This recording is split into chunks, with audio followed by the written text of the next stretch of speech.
Gold, trusted gold buyers. మీరు తాకట్టు పెట్టిన బంగారాన్ని విడిపించి ఈ రోజు ఉన్న మార్కెట్ ధరకు కొనబడను. అయితే నాకు ఒక ఫేజ్ గురించి కావాలి సార్. మీ లైఫ్లో ఒక సామెత ఉంటుంది, ఊరందరూ మంచి కోరే రాజుగారు తన దగ్గరికి వచ్చేలేక ముండోడైపోతాడు అని. ఆ, మీ నాన్నగారు సినిమాలు తీసి చాలా నష్టపోయారు. అయితే మీ దగ్గరికి వచ్చేలేక ఫస్ట్ 2 సినిమాలు హిట్, తర్వాత బి గోపాల్ గారితో ఒక సినిమా తీసిన తర్వాత ఆ సినిమా ఫ్లాప్ అయిపోయింది. స్ట్రీట్ రౌడీయా, స్ట్రీట్ ఫైటర్. మళ్ళీ అప్పుడు మీరు ఎంతో ఇష్టపడి కొనుక్కున్న ఇల్లును అమ్మేయాల్సి వచ్చింది. నాన్నగారు అప్పుడు ఆస్తి అమ్మేశారు, పొలాలు అమ్మేశారు, ఇప్పుడు మీరు ఇల్లు అమ్మేశారు. ఫ్యామిలీలో ఆ ఫేజ్లో ఎలాంటి సంభాషణ నడిచింది? నిజంగా భయపడలేదా?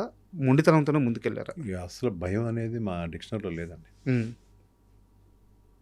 ఇప్పుడు కూడా నా ఫేజ్ ఇప్పుడు ఏదో టీజర్ రిలీజ్ అనేది మనం సమరపడుతున్నాం. దాని ముందు కూడా ఎప్పుడన్నా మీరు విన్నారా? రాజుగారు భయపడ్డా వినలేదు. Will be just waiting for the chance. అది దేనివల్ల వచ్చే మొండితనం సార్? సినిమా మీద ప్రేమ, లైఫ్ అంతా చూసేయడం వల్ల వచ్చిన, లైఫ్ అంతా చూడడం వల్ల అవ్వచ్చు, సినిమా మీద ప్రేమ అవ్వచ్చు, నా మీద నాకున్న కాన్ఫిడెన్స్ అవ్వచ్చు, ఏదైనా సరే. అయితే నేను ఇంకా కాస్త ముందుకెళ్ళి ఇంకొక చిన్న ఎగ్జాంపుల్ చెప్తాను. అంటే మీ నిబద్ధత, నిజాయితీ గురించి చెప్తాను. ఒక్కడో సినిమా తీస్తున్నారు, ప్రభాస్ వాళ్ళ నాన్నగారి దగ్గర నుంచి మీకు ఫోన్ వచ్చింది, మా వాడితో ఒక సినిమా చేయాలి అని చెప్పేసి. చేస్తాను అని చెప్పి మాటిచ్చి వచ్చేసారు. ఒక్కడు సూపర్ డూపర్ హిట్. ఎంఎస్ రాజు గారి ఆ రోజు రేంజ్ ఏంటంటే, అప్పటి ఇండస్ట్రీలో టాప్ హీరోలు ఉన్న చిరంజీవి, నాగార్జున, బాలకృష్ణ, వెంకటేష్, వీళ్ళలో ఎవరిని డేట్ అడిగినా ఖచ్చితంగా డేట్ ఇచ్చే రేంజ్. అప్పటికి సరైన హిట్ లేని ప్రభాస్తోనే మళ్ళీ సినిమా తీస్తాను, ఎందుకంటే ప్రభాస్ నాన్నగారికి మాటిచ్చున్నాను అని చెప్పి మళ్ళీ మీరు వెళ్ళి వర్షం తీశారు. సో సినిమా ఇండస్ట్రీలో ఇంత నిజాయితీ, ఇంత నిబద్ధత మిమ్మల్ని కాపాడిందా, ముంచేసిందే? కాపాడిందో ముంచిందో తర్వాత అవన్నీ నాకు ఐడియా లేదు, కానీ బట్ ఇలా ఉండడమే ఇష్టం. అది నన్ను కాపాడిందా కాపాడలేదా లేదు పక్కన పెట్టండి, నేను ఇలాగ ఉండడమే నాకు ఇష్టం. మాట మీద ఉండడమే నాకు ఇష్టం. ఆ రోజు మీరు వర్షం నేను మళ్ళీ తీస్తున్నాను అనగానే ప్రభాస్ గారి ఫాదర్ రియాక్షన్ ఒకసారి చెప్పండి మాకు. ఫాదర్ రియాక్షన్, ఈ వాజ్ హ్యాపీ. ఆయన చూడడం లైఫ్ ఏముందండి, ఆయన ఎన్నో ఫిల్మ్స్ చేశారు. అవునవును, గోపికృష్ణ బ్యానర్ మీద ఎన్నో ఫిల్మ్స్ చేశారు, ఎన్నో చూస్తుంటారు. అక్కడికి వచ్చేటప్పుడు వాళ్ళ అబ్బాయి లైఫ్ కరెక్ట్, అది క్వశ్చన్. అవును, కానీ ఇందులో ఏంటంటే పాపం ప్రభాస్కి ఈ వాజ్ టూ యంగ్. నేను ఎంత ఎంతూసియాస్టిక్గా నేను నా యంగ్ స్టేజ్లో నేను ఉండేవాడినో, తను కూడా ఒక్కడు తీసిన ఎంఎస్ రాజు గారి సినిమా వచ్చింది అనేది ఎవరికైనా ఒకడు ఇది కదా, డ్రీమ్ కదా. ఖచ్చితంగా. ఉన్నప్పుడు నేను షాపును పెట్టుకున్నా. షాపును పెట్టుకున్నప్పుడు ఒక్క మాట ఒక్కన తనకు తెలుసో తెలియక అనేసాడు, ఇది రైట్ అనా బావా అని అడిగాడు నన్ను. ఫాదర్ కృష్ణ, మన ప్రభాస్ వాళ్ళ ఫాదరా? కాదండి, స్ట్రైట్గా ప్రభాస్ అడిగాడు. మిమ్మల్ని అన్నారా? అన్నాడు. బావా అంటారా? అంటాడు. ఇది రైట్ డెసిషన్ అన్న, అది ఎందుకంటే అది దాన్ని కొంచెం అలా నసుకుదా పాపం అన్నాడు. తనకి ప్రతి యంగ్స్టర్ స్టేజ్లో కూడా తను ఏదో విధంగా, అంటే తనకి నేను భుజాన్ని వేసుకుని మొత్తం చేస్తాను, వాళ్ళకి ఇంకా తెలియదు కదా సార్. తన సినిమా చేసిన తర్వాత అర్థమైంది. అంటే లేదు ప్రభాస్ బాగుంటుంది, లేదమ్మా బాగుంటుంది అన్న, నన్ను నమ్ము నువ్వు, అది ఇది అని అన్నాను. అంటే నేను వాళ్ళకి ఒక ఇప్పుడు ఆ రోజు నేను సినిమా చేయడం అనేది, ఆ స్టేజ్లో ఎంతమంది హీరోలు ఉండగా తనతో సినిమా చేయడం అనేది, అది తన అంటే ఒక రకంగా తన అదృష్టం అయినా కూడా నేను ఎప్పుడు ఆ ఫీలింగ్ ఇవ్వలే తనకి. సార్ నేను ఎప్పుడు కూడా ఎవరితోటన్నా వెరీ డౌన్ టు ఎర్త్ అని ఉంటాను. తనకి ఇంపార్టెన్స్ ఇచ్చేవాడిని. ఇంపార్టెన్స్ ఇచ్చినప్పుడు కూడా గౌకు నా ప్రశ్న అడిగేటప్పటికి నాకు కొంచెం 2-3 సార్లు అన్నాడు. అనేటప్పటికి నాకు కొంచెం ఫీల్ అయ్యాను. సర్లే అయితే మళ్ళీ ఇంకో ఫిలిం చేద్దాంలే అని చెప్పి అన్నాను. అన్నీ నేను మామూలుగా సాధారణ అయితే నా దగ్గరికి వస్తారు కదా, నేను వాళ్ళ ఫాదర్ ఒక ఇది రెస్పెక్ట్ వల్ల నేనే వాళ్ళ ఇంటికి వెళ్ళాను. నేను మళ్ళీ వస్తానులే అని చెప్పేసి కారుకి వెళ్ళిపోయాను. వెళ్ళిపోయిన తర్వాత ఒక 2 రోజులు 3 రోజులు అయినా నేను ఫోన్ ఎత్తట్లా. ఎందుకంటే నేను కూడా ఆలోచించుకున్నాను, అదేంటి తను చెప్పాడు ఇలాగ, ఏంటి రైటా కాదా, లేదంటే నా డిసిషన్ రాంగ్ అవుతుందా. ఇప్పుడు మరి ఇప్పుడు ప్రభాస్ని కూడా 1-2 అటు జస్ట్ ఓకేగా ఆడిన ఫిలిమ్స్, దాని మీద కూడా కామెంట్స్ ఉంటాయి కదా నేషనల్. అవును, ఖచ్చితంగా. ఈ కామెంట్స్ అతను తెలుసా అని తోటి నేను ఇదంతా కూడా పాజిటివ్ వేలో ఉన్నాయి. ఎలా ఈ ఫుల్ ఫిల్మ్ ఎలా పని చేయాలి నేను, ముందు డైరెక్టర్ అయితే నమ్మాలి కదా. నేను ఎలా ఫుల్ ఫిల్మ్ పని చేయాలి నేను అనే దాంట్లో నేను ఉండగా వాళ్ళ ఫాదర్ వేశారు. ఏమండి మా వాడు ఏదో గవ్వుకుని అనేసాడు, ఏదో మీరంటే కొంచెం చనువండి అది అనేసాడు, ఇది అని అలాగే తీసుకోకండి మీ ఇంటికి వస్తాడని చెప్తే వచ్చాడు. నేను ఏదో చిన్న న్యూస్ పేపర్ చూసుకుంటున్నాను, వచ్చాడు కొంచెం అలా ముందుకు కూర్చున్నాడు సోఫాలో. మామూలు కూర్చో ప్రభాస్ ఏముంది దానికి పర్వాలేదని చెప్పి నేను కొంచెం కాఫీ టిఫిన్ అది చెప్పి మా ఆవిడకి చెప్పి ఇప్పించి మనం ఇంకో ఫిల్మ్ చేద్దాంలే. దిస్ ఈజ్ ఫ్యాక్ట్ అండి, దిస్ ఈజ్ ఫ్యాక్ట్. మనం ఏది స్టోరీ కుకప్ చేసి చెప్పట్లేదు సార్. ఎంఎస్ రాజు గారి గురించి తెలిసిన వాళ్ళందరికీ ఫ్యాక్ట్ అర్థం అవుతుంది ఇది. కానీ నాకు ఎంతో ప్రేమ అతనంటే, అతను మంచి హీరో అవ్వాలి. నాకు కృష్ణరాజు గారి ఫ్యామిలీలోంచి పెద్ద హీరో అవ్వాలి. ఇప్పుడు హీరో కృష్ణ గారి ఫ్యామిలీ నుంచి ఒక్కడు ఎంత పెద్ద హిట్ అయింది, ఎంత స్టార్డమ్ వచ్చేసింది, ఈ ఫ్యామిలీలోంచి ఈ అబ్బాయి బాగుండాలి అనే ఒక మంచి ఇత్తోటే ఉన్నాను.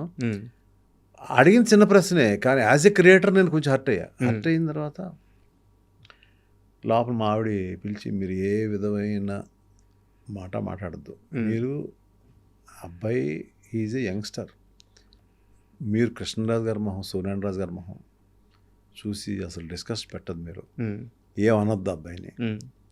అప్పుడు అబ్బాయి అనేవాళ్ళు ఈ వాజ్ టూ యంగ్. అంతే కదా సార్, 2 సినిమాలు అబ్బాయి ఇవాళ అంటే ప్రపంచానికి తెలిసిన బిగ్గెస్ట్ హీరో. నాకు ఎప్పుడు ప్రభాసే మా అబ్బాయిలు అంటాడే అంతే అని చెప్పి తనే కాఫీ తీసుకొచ్చి ఇచ్చి టిఫిన్ తింటావు అది ఇది అని అడిగి, అదేం ఉండదులే ఆయన చేస్తాడులే నువ్వు ఊరికే అలాంటి అలకలు ఉంటాయిలే ఈయనకి అని చెప్పంటే గవ్వుకుని వచ్చి నా వైఫ్ని పట్టుకుని అక్క చాలా థ్యాంక్స్ అన్నాడు. ఇది ఫ్యాక్ట్గా జరిగిందండి sir. This is the first time I'm opening up. I think ఇప్పుడు ఎవరికి చెప్పలేమాట. ఆ రోజు వచ్చిన అండర్స్టాండింగ్ మా ఇద్దరికి అలా కంటిన్యూ అయిపోయింది. మనం ఏం చెప్తే దూకేస్తాడు, పరిగెత్తేస్తాడు, ఈ డ్యాన్స్ చేసే నన్ను పూర్తిగా నమ్మేశాడు సార్. వచ్చిన తర్వాత నేను చేస్తున్నప్పుడు అప్పుడు అర్థమైంది హీఈస్ హాఫ్ డైరెక్టర్ అని. మొత్తం మీరు చూసుకుంటారు కదా సార్ సినిమాకి సంబంధించిన అన్ని విషయాలు. స్టోరీ ఎలా చూసుకుంటాను, స్క్రీన్ ప్లే ఎలా చేసుకుంటాను, ఎలాంటి ఇది రాయించుకునేలా చేస్తాను డైలాగ్స్. అది ఒక గొప్ప పరశుర బ్రదర్స్ లాంటి వాళ్ళు ఉన్నా కూడా నేను ఎలా మోల్డ్ చేసుకుని వాళ్ళు అలా కాదు సార్ ఇలా కొంచెం యూత్ఫుల్గా రాయండి అంటే ఎలా రాస్తారు అన్ని కళ్ళతో చూశాడు. అది చూసి ఒక రోజు ఆల్మోస్ట్ సినిమా అయిపోయిన తర్వాత మీరు అవన్నీ పెట్టుకోకుండా మనసులో నాతో మళ్ళీ సినిమా చేయాలి అప్పుడు మేము ఇద్దరు క్లోజ్ అయిపోయాం, బాగా క్లోజు.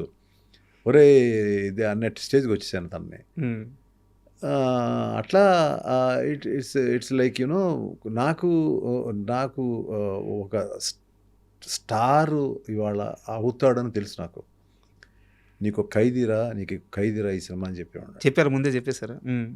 ముందే చెప్పేశాను. తర్వాత ఇంకా అతను తెలుసు కదా మీరు ఇంకా అక్కడి నుంచి ఆ సినిమా రాజమౌళి గారు చూడడం, కృష్ణవంశీ లాంటి వాళ్ళు చూడడం.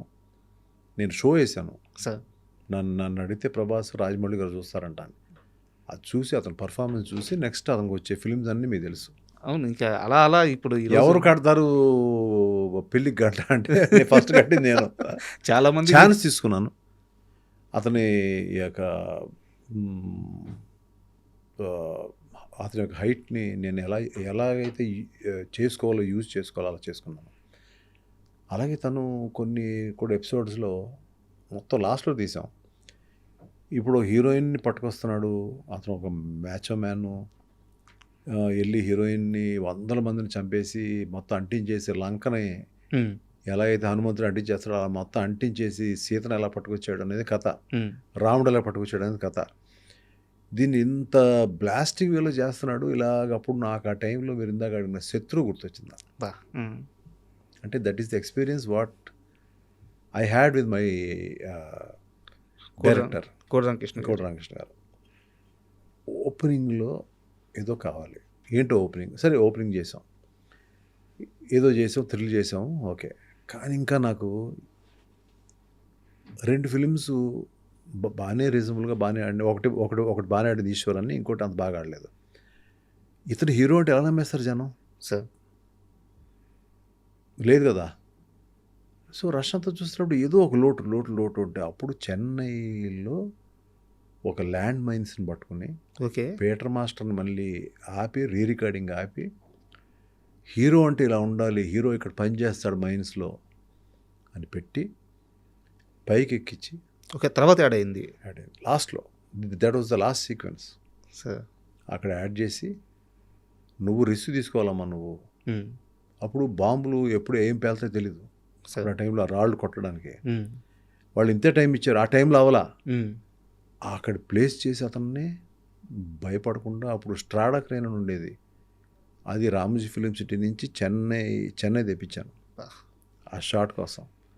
అంటే హీరో అవ్వాలి ఆ సినిమాలో, అతను హీరో చేయాలని కాదు, హీరో అవ్వాలి ఆ సినిమాలో. ఆ హీరో అంటే హీరో అంటే ఇలా ఉండాలి, అంటే భయపడకుండా ఉన్నాడు మనిషి, పులి ఏదైనా చేయగలడు అనేది రావాలి ఆ ఫ్యాక్టర్ అని చెప్పి దాని మీద ఇటువంటి మీరు చెప్పిన ఆ మాటలన్నీ ఆ ఫస్ట్ ఫ్రేమ్లోనే ఉంటాయి సార్. లాంగ్ షాట్లో చూపిస్తారు. లాంగ్ షాట్ తర్వాత క్లోజ్కి వెళ్ళంగానే ఈ షోల్డర్ ఎంత ఉంటుంది, చూసి తాడు ఇట్లా పట్టుకొని షోల్డర్ ఇట్లా హోల్డ్ చేస్తూ ఉంటారు. ఎవ్రీథింగ్ ఒక ఇమాజిన్ చేసుకొని ఎగ్జిక్యూట్ చేసిన ఇదే. ఆ తర్వాత మేము బ్లాస్టింగ్స్ పెట్టాం. పెడితే ఆ బ్లాస్టింగ్స్లో ఎవరో హర్ట్ అయితే అతను పరిగెత్తుకుని ఆయన పట్టరావడం అనేది, పరిగెడుతూ ఉంటే as is a hero, as is a hero అనేది హీరో హీరో హీరో అనిపించేశాను. అక్కడి నుంచి ఇంకా ఆ సినిమా మళ్ళీ ఈ సీక్వెన్స్ పెట్టి చూసుకున్నప్పుడు బొమ్మలు లేస్తా సినిమా వెళ్తుంది. అది స్క్రీన్ ప్లే. యా, ఆ ఫ్యాక్టర్స్ అన్నీ తనకు యాడ్ అయిపోయినాయి. He became a super hero kind of ఇది. సో ఇంక ఇవాళ ఈ something like history.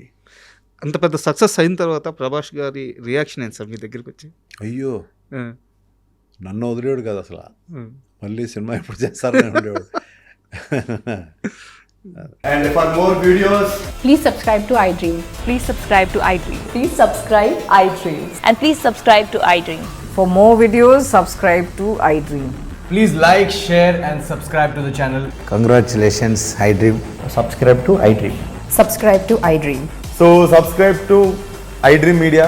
iDream ki iDream team andarki huge congratulations. Please subscribe iDream Media. Please subscribe to iDream. Subscribe iDream. Please subscribe to iDream.